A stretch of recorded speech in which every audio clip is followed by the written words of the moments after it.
ప్రధానమంత్రి నరేంద్ర మోదీ, బీహార్ సీఎం నితీష్ కుమార్ ఒకే స్టేజ్ పై ఉన్నారు. ఇప్పుడు ఇరువురు నేతల మధ్య దోస్తీ మామూలుగా లేదనే చెప్పాలి. రాజకీయ కారణాలు కావచ్చు, మరేదైనా కారణం కావచ్చు, సమయం దొరికిన ప్రతిసారి తమ బంధం ఆంజుమా సిమెంట్ కంటే గట్టిదని ప్రపంచానికి చాటి చెప్పే ప్రయత్నం చేస్తున్నారు. అయితే రీసెంట్ గా కూడా అదే జరిగింది. అసలేం జరిగిందో ఒకసారి చూడండి.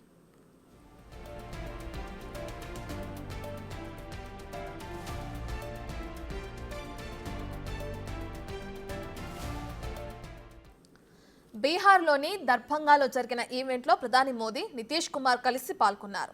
ఆల్ ఆఫ్ సడన్ గా ఆయన అందరినీ పలకరిస్తూ వెళ్తూ మోడీ కాళ్లను మొక్కేందుకు ప్రయత్నించారు.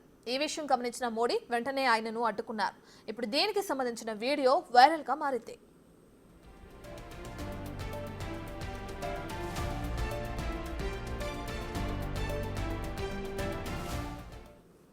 ఇదే ఈవెంట్లో మరో సీన్ కూడా జరిగింది. మోడీని గజమాలతో సత్కరించే ప్రయత్నం చేస్తుంటే అందులోకి నితీష్ ను కూడా లాగారు మోదీ. నిజానికి ఇలాంటి విషయాలన్నీ చాలా చిన్నవే, కానీ ప్రస్తుతం ఈ విషయాలు జరుగుతున్న వ్యక్తులు సాధారణమైన వారు కాకపోవడంతో మనం ఇలా మాట్లాడుకోవాల్సి వస్తుంది.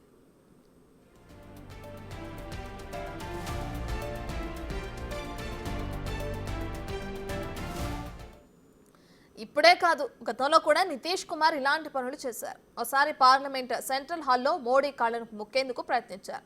ఆ తర్వాత లోక్సభ ఎన్నికల ప్రచారం సందర్భంగా కూడా మోడీ కాళ్లను మొక్కేందుకు ప్రయత్నించారు నితీష్.